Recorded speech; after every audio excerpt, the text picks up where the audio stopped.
그나마 다행인 것은 주택 청약을 통한 분양은 로또보다 훨씬 확률이 높다는 것입니다.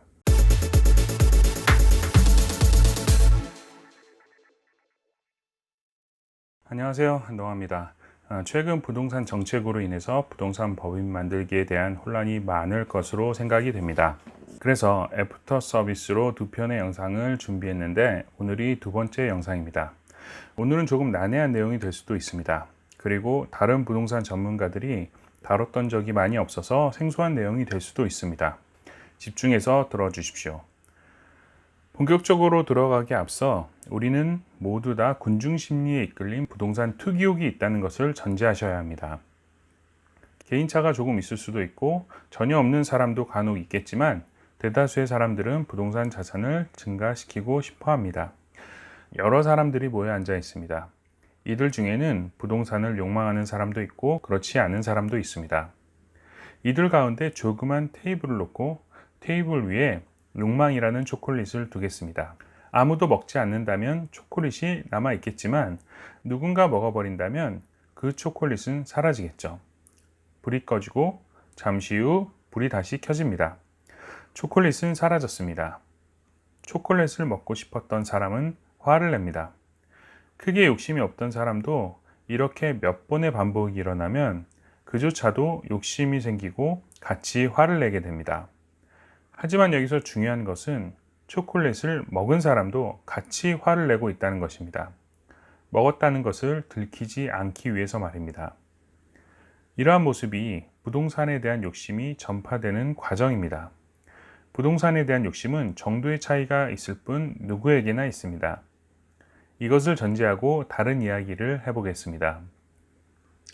모두에게 부동산을 배분하기 위해 정말 완벽한 법이나 규제를 만들었다고 가정해 보겠습니다.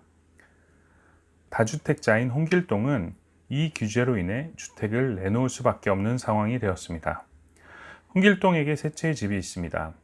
어마어마한 수익을 안겨줄 A, 가능성은 있지만 확률이 반반인 B, 투자를 하다 보니 골칫거리가 된 C, 당연히 C 주택을 제일 먼저 내놓을 것입니다. 법이나 규제가 더 완벽했다면 B까지도 내놓을 수 있습니다. 시장에는 B씨의 주택이 마구 쏟아져 나옵니다. 하지만 무주택자인 무주택씨는 과연 B씨의 집을 살까요? 아마도 사지 않을 것입니다. 이유는 간단합니다. 종전의 시험에서 주어졌던 초콜릿을 먹어야 하기 때문입니다. 이 초콜릿의 이름은 주택청약입니다. A급 주택이 시장에 나오지 않는 이상 대부분은 초콜릿을 기다립니다. 이 초콜릿을 먹기 위해선 단 한 번도 집을 산 적이 없어야 유리합니다. 그렇기 때문에 웬만해선 집을 사지 않게 되죠. 여기서 재밌는 사실을 하나 더 알아두십시오. 부동산이라는 것은 매수자가 있어야 거래가 성사됩니다. 너무나 당연한 이야기인가요? 하지만 대다수의 상품은 소비자가 없어도 제로 베이스는 만들 수 있습니다. 만약 배추 농사를 지었는데 유통시켜서 손해가 날 바엔 아예 밭을 갈아엎어버리면 됩니다. 하지만 집이라는 공급재는 누군가 받아주지 않으면 시장에 떠있게 됩니다.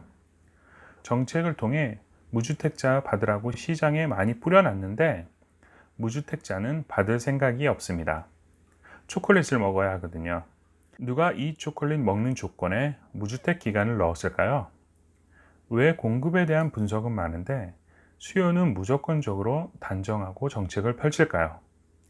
수많은 전문가들이 이 부분을 이야기하지 않는 이유는 무엇일까요?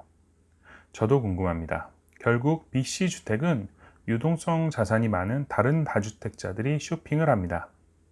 B씨 주택의 가치를 일반인들은 잘 모릅니다. 안다고 해도 로또를 껌종이로 쓰고 버리기에는 기대치가 너무 큽니다. 무주택 기간을 통한 로또 청약이 부동산 정책을 무의미하게 만듭니다. 이런 비유를 들어보겠습니다. 서울에서 부산을 가는데 마지막 휴게소에만 로또를 파는 것입니다. 하지만 마지막 휴게소를 들어가는 조건이 이전의 휴게소는 절대 들려서는 안 된다는 것입니다.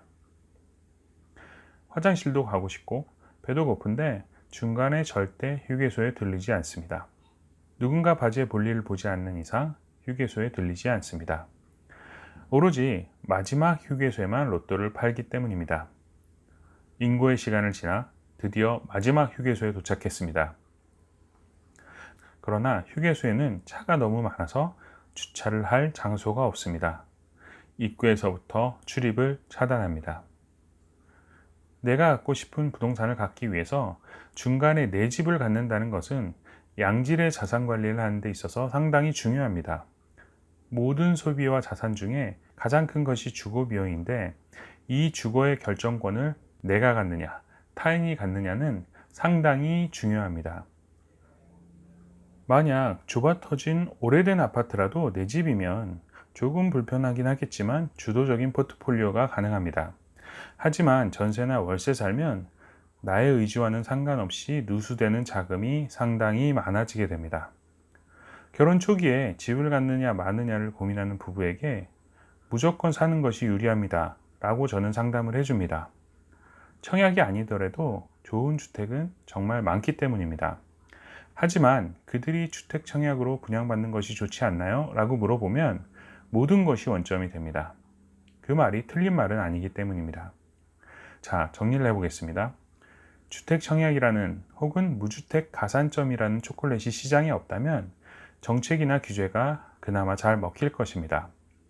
로또를 바라지 않고 깨인 눈으로 시장의 매물들을 보게 될 테니까요. 하지만 주택 청약에 묶여서 시장의 물건들이 안 보입니다. 심지어는 주택 청약은 심리적 안정감을 줍니다.